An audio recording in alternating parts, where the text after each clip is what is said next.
Salut la team, bienvenue dans cette nouvelle vidéo. Aujourd'hui, le sujet de notre vidéo sera Kurapika. La dernière fois, on a parlé de Leorio, de ses objectifs et de son potentiel que beaucoup de personnes ne soupçonnent pas.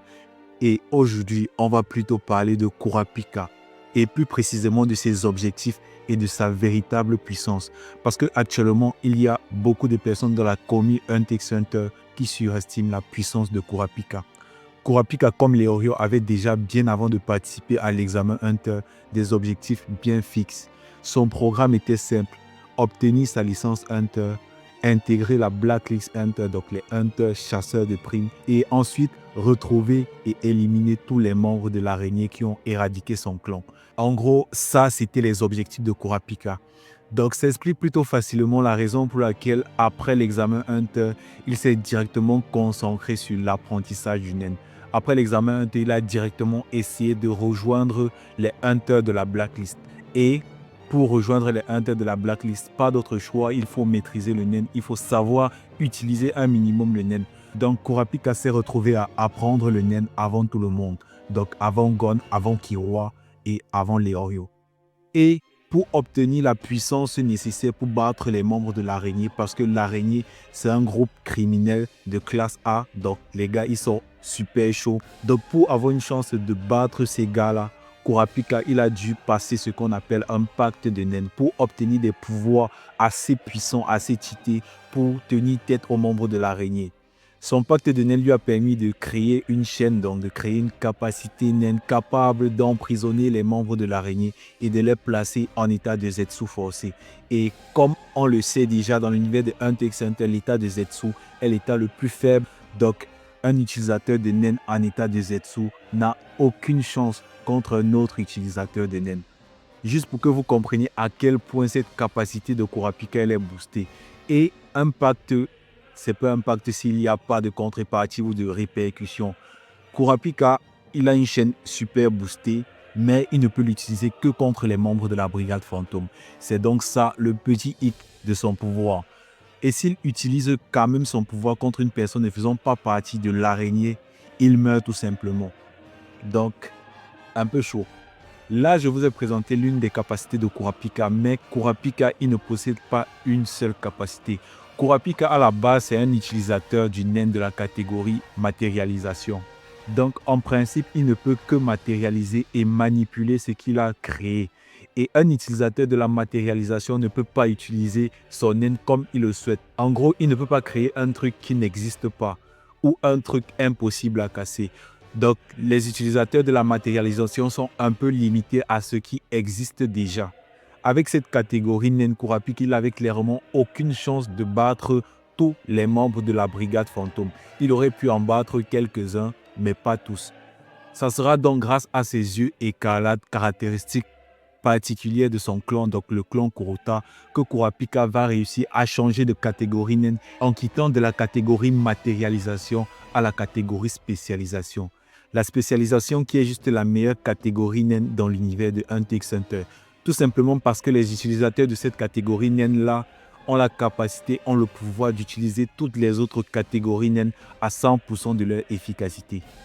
Kurapika, grâce à son Emperor Time, l'Emperor Time c'est juste quand Kurapika il active ses yeux écarlates. Donc, quand Kurapika passe en Emperor Time, il est capable d'utiliser toutes les catégories naines à 100% de leur efficacité, ce qui le rend super boosté.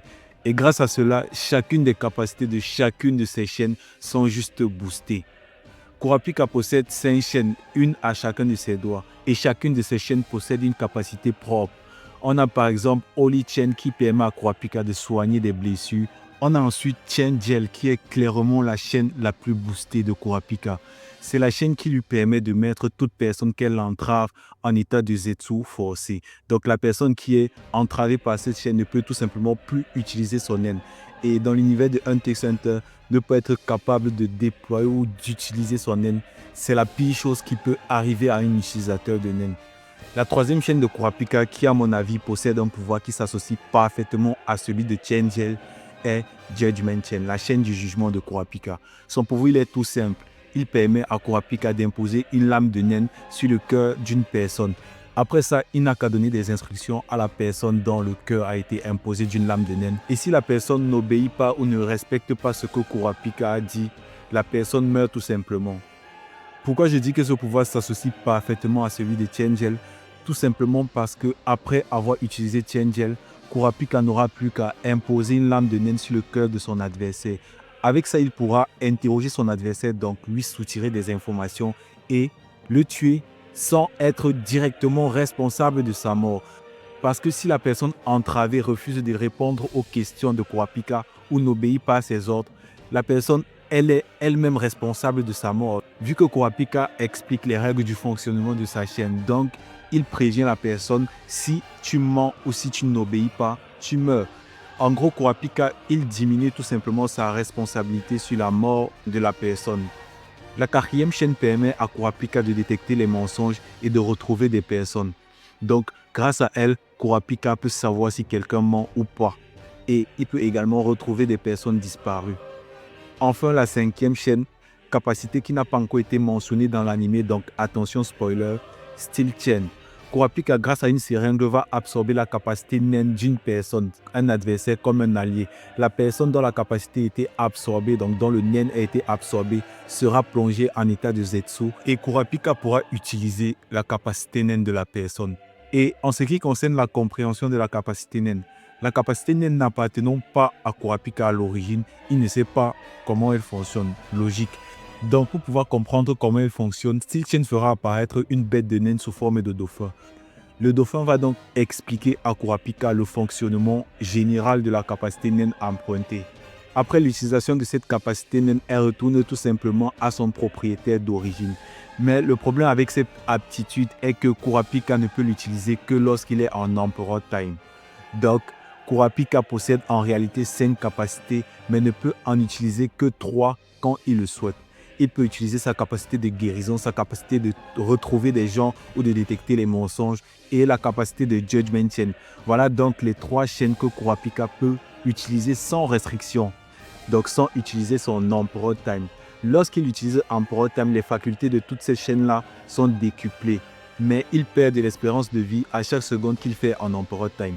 Raison pour laquelle je dis que Kurapika a une puissance surestimée par beaucoup de personnes. C'est clair que quand on présente ses pouvoirs, le gars il est surboosté, le gars il est surpuissant et qu'il existe très peu de personnes possédant les capacités sur le papier pouvant battre celles de Kurapika. Mais quand on réfléchit et quand on voit les conditions et les restrictions que Kurapika s'est imposées pour avoir ces capacités-là, pour avoir ces pouvoirs-là, on se rend compte que plus Kurapika combat, plus il perd de l'espérance de vie. Donc, en échange de sa force, il est carrément en train de sacrifier sa vie. C'était tout pour le personnage de Kurapika. J'espère que vous avez aimé la vidéo. Et si c'est le cas, likez, partagez, abonnez-vous et activez les notifications pour ne pas rater la prochaine vidéo.